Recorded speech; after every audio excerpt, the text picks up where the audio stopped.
Minutes movies के दोस्तों, आज जो मूवी हम एक्सप्लेन करने वाले हैं उसका नाम है फाउंडर डे। तो चलिए स्टार्ट करते हैं। मूवी के स्टार्टिंग में हमें एक मेलिसा नाम की लड़की को दिखाया जाता है जो कि एक लेस्बियन थी और वो एलिसन नाम की एक लड़की से प्यार करती थी। और मेलिसा के पिता का नाम फॉल्कनर होता है। फॉल्कनर इस साल के मेयर के इलेक्शन के लिए खड़े होने वाले थे, इसीलिए वो अपनी बेटी से कहते हैं कि उस लड़की से मिलना बंद कर दो, क्योंकि अगर लोगों को पता चलेगा कि एक पॉलिटिशियन की बेटी लेस्बियन है तो वो लोग क्या सोचेंगे। मेलिसा अपने पिता की एक नहीं सुनती और उन पे गुस्सा करके वहाँ से चली जाती है। उसके बाद वो एलिसन के पास आती है और एलिसन उसे एक गिफ्ट देती है। उसके बाद ये लोग मेलिसा के रेस्टोरेंट जाते हैं जहाँ पर मेलिसा का भाई एडम काम कर रहा था। तभी एडम देखता है कि उसकी एक्स एक रॉब नाम के बंदे के साथ मेकआउट कर रही है, तो वो उन लोगों को रोकता है और कहता है कि वो लोग यहाँ पर ये काम नहीं कर सकते। उसके बाद एलिसन मेलिसा के साथ एक ब्रिज पर जाती है जहाँ पर कपल्स ताले लगाया करते थे अपने नाम के, ताकि उनकी जोड़ी हमेशा सलामत रहे। फिर एलिसन और मेलिसा भी वहाँ पर एक ताला लगा देती है, लेकिन तभी वहाँ पर एक कातिल आ जाता है। मेलिसा को लगता है कि शायद वो उनके साथ प्रैंक कर रहा है, इसीलिए वो उससे लड़ने के लिए वहाँ जाती है। लेकिन उस कातिल ने एक मास्क पहना हुआ था जिसे देखकर मेलिसा डर जाती है। उसके बाद वो कातिल उसे बुरी तरह पीटने लगता है और फिर उसे ब्रिज से नीचे गिरा देता है, जिसे मेलिसा पानी में जाकर गिर जाती है और उसकी मौत हो जाती है। ये देखकर एलिसन बहुत ज्यादा डर जाती है और जल्दी से टाउन की तरफ भागती है। वो वहाँ सभी लोगों को बताती है। फिर हमें कॉलेज दिखाया जाता है जिसमें एक प्रोफेसर स्टूडेंट्स को पढ़ा रहे होते हैं। फिर प्रोफेसर एडम और लिली को एक साथ आने के लिए कहता है ताकि वो साथ प्रेजेंटेशन दे सके, लेकिन लिली एडम की एक्स थी, इसलिए वो उसके साथ ढंग से प्रेजेंटेशन नहीं दे पाता। तभी वहाँ डिप्टी आता है और सबको उस मर्डर के बारे में बताता है। एडम को जब उसकी बहन का पता चलता है तो वो बहुत ज्यादा रोता है। वहीं फाल्कनर एलिसन के डैड से लड़ रहा होता है कि उसकी बेटी ने उसकी बेटी की जान ली है। कमिश्नर एलिसन से पूछती है कि वो वेपन कैसा था। फिर एलिसन उसे वेपन बनाकर दिखाती है, जिस पर कमिश्नर कहती है कि ये तो बहुत खतरनाक वेपन है। अब हमें ब्लेयर नाम की एक औरत दिखाई जाती है जो पहले मेयर थी और अब दोबारा मेयर की पोस्ट के लिए खड़ी हो रही थी। जब ब्लेयर को उस मर्डर के बारे में पता चलता है तो वो कहती है कि वो अपनी रैली नहीं रोकेगी क्योंकि फॉल्कनर की बेटी मरी है, इससे उसका कोई मतलब नहीं है। तभी वहाँ फॉल्कनर आ जाता है और उसे कहता है कि हमें इलेक्शन रुकवाने होंगे, लेकिन ब्लेयर उसे कहती है कि वो किसी भी हाल में इलेक्शन नहीं रोकने वाली क्योंकि इस इलेक्शन में वही जीतने वाली है। अब अगले दिन जब एलिसन कॉलेज में होती है तो एक बंदा चाकू लेकर उसके पास आता है और उस पर अटैक कर देता है। एलिसन इससे डर जाती है और जब वो बंदा अपना मास्क हटाता है तो वो देखती है कि ये एक प्रैंक स्टार है जो उस पे प्रैंक कर रहा था। तभी उस प्रैंक स्टार की गर्लफ्रेंड भी वहाँ आ जाती है और वो दोनों एलिसन पर हंसने लगते हैं। फिर वहाँ प्रोफेसर आ जाता है और वो उन दोनों को भगाता है और एलिसन से कहता है कि वो बिल्कुल ना डरे, वो इन दोनों को सजा दिलाकर रहेगा। दूसरी तरफ डिप्टी और कमिश्नर मेलिसा की बॉडी ढूंढ रहे होते हैं, लेकिन नदी में उन्हें कहीं भी मेलिसा की बॉडी नहीं मिलती, इसीलिए उन्हें लगता है कि शायद उसकी बॉडी बहकर कहीं और चली गई हो। वो लोग ये बात फॉल्कनर और उसकी वाइफ को बताते हैं, पर फॉल्कनर कहता है कि उसे उसकी बेटी की लाश किसी भी हाल में चाहिए। अब रात में एडम एलिसन के घर आता है और एलिसन के पिता उसे अंदर बुला लेते हैं और उसे कहते हैं कि मुझे तुम्हारी बहन के लिए बहुत अफसोस है। एडम उससे कहता है कि मेरे पिता तो इस पे कोई ध्यान भी नहीं दे रहे, उन्हें इससे मतलब नहीं है कि उनकी बेटी मरी है, बस उन्हें अपने इलेक्शन की पड़ी हुई है। एलिसन के पिता बताते हैं कि वो फॉल्कनर का बचपन से ही दोस्त है और उसकी नेचर शुरू से ही ऐसी है। वो शुरू से ही पॉलिटिशियन बनना चाहता था और वो इलेक्शन जीतने के लिए कुछ भी कर सकता है। एडम को उसके पिता बिल्कुल भी पसंद नहीं आ रहे थे। तभी एडम के पास लिली का मैसेज आता है और वो उसे मिलने के लिए बुलाती है। जब एडम ये एलिसन को बताता है तो वो उसे कहती है कि तुम्हें जाना चाहिए ताकि तुम लोगों से मिलकर अपना माइंड डाइवर्ट कर सको। एडम उसकी बात मानता है और लिली से मिलने चला जाता है। वहाँ लिली उसे गले से लगा लेती है और कहती है कि उसे उसकी बहन का बहुत अफसोस है। रॉब दूर खड़े होकर ये सब देख रहा होता है और उसे काफी जेलसी फील होने लगती है। रॉब को लग रहा होता है कि शायद ये दोनों वापस से एक हो जाएंगे। फिर हमें एक बार दिखाया जाता है जहाँ कुछ लोग होते हैं। वहाँ वो लोग ये बात कर रहे होते हैं कि क्या उन्हें इलेक्शन कैंसिल करना चाहिए था या नहीं। तभी उन लोगों में इस बात को लेकर बहस होना शुरू हो जाती है। अब प्रोफेसर उन्हें शांत करवाता है और कहता है कि तुम लोगों को लड़ने की जरूरत नहीं है। दूसरी तरफ एडम लिली से मिलकर एलिसन के साथ वापस घर जाने लगता है और रॉब को ये सब देखकर काफी ज्यादा गुस्सा आ रहा होता है, इसीलिए वो लिली को गाली देता है और कहता है कि वो जानता है कि वो अभी भी एडम से प्यार करती है। लिली उसे बहुत समझाने की कोशिश करती है मगर वो वहाँ से चला जाता है। फिर वो उसी बार में जाकर लेडी से दारू मांगने लगता है, पर वो कहती है कि वो उसे दारू नहीं दे सकती क्योंकि उसकी एज बहुत ही ज्यादा कम है। तभी वहाँ डिप्टी आ जाता है और वो उससे पूछता है कि वो दारू क्यों पीना चाहता है।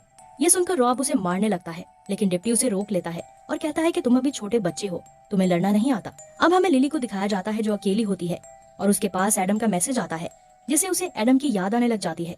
तभी लिली को थिएटर से कुछ आवाज सुनाई देती है। जब वो जाकर देखती है तो वहाँ वही प्रैंकस्टर होते हैं। वो दोनों लिली को डराते हैं तो लिली उसकी आंख में पेपर स्प्रे मार देती है, जिससे वो दोनों भाग जाते हैं। अब जब लिली वहाँ से जाने लगती है तो एकदम मूवी स्टार्ट हो जाती है। ये देखकर उसे थोड़ा डर लगने लगता है कि आखिर वहाँ कौन मौजूद है। वो जैसे ही पीछे मुड़ती है तो वहाँ वही मास्क पहना हुआ कातिल होता है, जो उसके सामने एक कांच तोड़ देता है और लिली उस पर ही गिर जाती है, जिसकी वजह से वो आगे नहीं भाग पाती और वो कातिल उसे जान से मार देता है। फिर हमें एडम को दिखाया जाता है, जो कि एलिसन के घर पर ही रुका हुआ था। तब एलिसन उसे पूछती है कि आखिर वो लिली से अलग क्यों हुआ था। तो वो बताता है कि दरअसल लिली उसे धोखा दे रही थी, क्योंकि एक दिन मेलिसा ने उसे रॉब के साथ मेकआउट करते हुए देखा था, इसीलिए उसने लिली के साथ ब्रेकअप कर लिया था। उसके बाद एलिसन के पिता इन लोगों के पास आते हैं तो उन्हें बाहर से कुछ आवाज सुनाई देती है। वो एलिसन से कहता है कि अपनी जगह पर ही रहना और खुद एक हथियार लेकर बाहर चेक करने के लिए जाते हैं। उन्हें वहाँ वो दोनों प्रैंक स्टार लड़का लड़की मिलते हैं जो उनके घर पर प्रैंक करने के लिए आए थे, और वो उसे देखकर वहाँ से भाग जाते हैं। अभी अगली सुबह एलिसन के घर पर फॉल्कर आता है और एलिसन के पिता कहते हैं कि मेरे बेटे से दूर रहो, लेकिन वो कहता है कि उसका बेटा खुद यहाँ आया था एलिसन से मिलने के लिए, क्योंकि उसके पास कोई नहीं था बातें शेयर करने के लिए। उसके बाद फॉल्कर अपने बेटे को अपने साथ ले जाता है। फिर फॉल्कर को ब्लेयर मिलती है जो उसे कहती है कि तुम वोट मुझे नहीं देना, और ये ताना सुनकर फॉल्कर गुस्सा हो जाता है। उसके बाद हमें प्रोफेसर को दिखाया जाता है, जिनके पास वही दोनों प्रैंक स्टार बैठे होते हैं। प्रोफेसर उन्हें सबक सिखाने के लिए 2000 बार सॉरी लिखने को कहता है। उसके बाद वो उन दोनों के फोन्स लेकर जाने लगता है और कहता है कि ये तभी उन्हें मिलेंगे जब वो सॉरी लिखकर लाएंगे। अब वो दोनों अकेले कॉलेज में काम करने लगते हैं, तो वो सोचते हैं कि क्यों ना हम दोनों इंटीमेट हों। फिर जब वो दोनों इंटीमेट हो रहे होते हैं तो अचानक से वो कातिल आ जाता है और वो हथौड़े से उस लड़के का सर फोड़ देता है, जिससे उसकी मौत हो जाती है। ये देखकर वो लड़की बहुत डर जाती है और वहाँ से भागकर छुप जाती है, लेकिन वहाँ भी वो कातिल आ जाता है और उसे ढूंढने लगता है।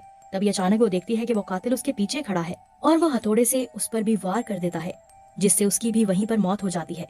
फिर हम रॉब को देखते हैं जो कचरा फेंकने डस्टबिन में जाता है, तो उसे डस्टबिन में उसकी गर्लफ्रेंड की लाश मिलती है, जिसे देखकर वो जोर से चिल्लाता है और फौरन पुलिस के पास जाकर सब कुछ बताता है। डिप्टी ये देखकर हैरान हो जाता है और वो ब्लेयर के सेक्रेटरी को ये बात बताता है, और जब ब्लेयर का सेक्रेटरी ब्लेयर को ये बताता है तो ब्लेयर रोने लगती है, क्योंकि अब उस कातिल ने उसकी बेटी को भी मार दिया था। वो फौरन वहाँ जाती है और लिली की लाश को देखकर जोर से चिल्लाती है। दूसरी तरफ एलिसन अपने लॉकर से कुछ सामान लेने के लिए आती है, तो उसे क्लासरूम से कुछ आवाज आती है। जब वो क्लासरूम में पहुंचती है तो वहाँ वो एडम को देखती है। एडम ने उसी कातिल का सूट पहना हुआ था, जिसे देखकर वो समझ जाती है कि एडम ही वही कातिल है। एडम उसे समझाने के लिए उसके पास जाता है और उसका पीछा करने लगता है। जैसे ही एडम उसे मारने वाला होता है तो वहाँ एलिसन के पिता आ जाते हैं और वो एडम के पेट में एक लकड़ी घुसा देता है, जिससे एडम की वहीं पर मौत हो जाती है। तभी वहाँ प्रोफेसर भी आ जाता है और वो ये देखकर फौरन पुलिस को कॉल करता है। जब पुलिस वहाँ पहुँच जाती है तो सबको पता चल जाता है कि एडम ही वही कातिल था।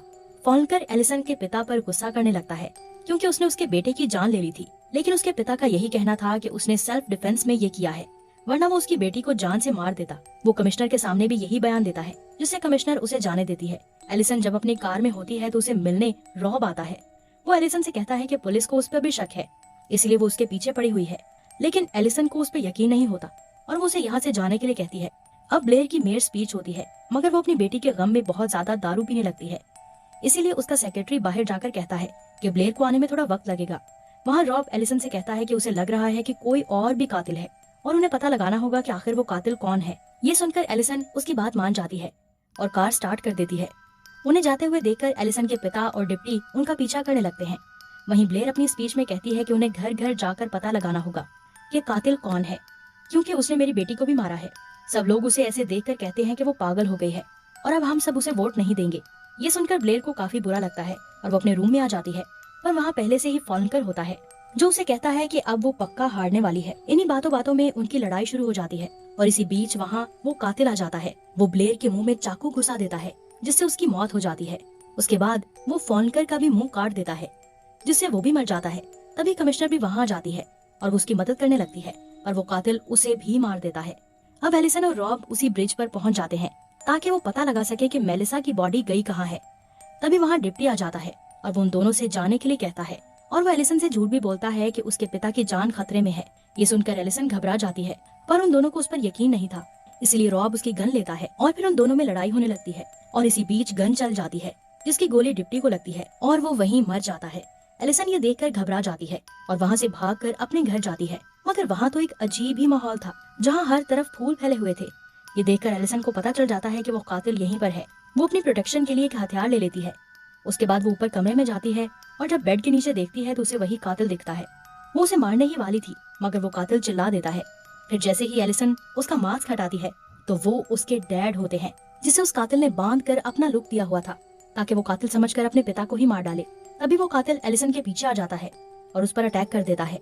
जब एलिसन को होश आता है तो वो खुद को बंधा हुआ पाती है और उसके सामने वही कातिल खड़ा हुआ होता है। फिर जब वो कातिल अपना मास्क हटाता है तो एलिसन देखती है कि वो कातिल कोई और नहीं बल्कि मेलिसा है। एलिसन ये देखकर हैरान हो जाती है और उसे पूछती है कि आखिर उसने ये सब क्यों किया।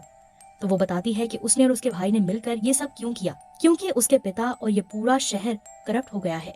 फिर वो बताती है कि मेरे पिता को इस शहर से कोई लेना देना नहीं था, बस उन्हें पैसे कमाने थे, और जो ब्लेयर मेयर थी तो वो भी ऐसी ही थी, इसीलिए हम दोनों ने मिलकर उन्हें सबक सिखाना चाहा और अपने पिता और कमिश्नर वगैरह को मार डाला।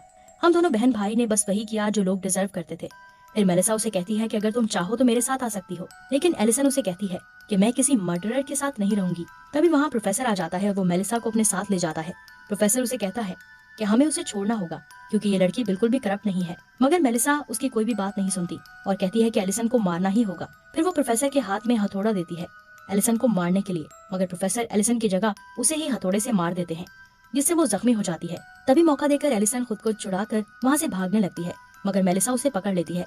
फिर इन दोनों में लड़ाई होने लगती है। तभी एलिसन उसे हथौड़ा मार देती है, जिससे मेलिसा की वहीं पर मौत हो जाती है।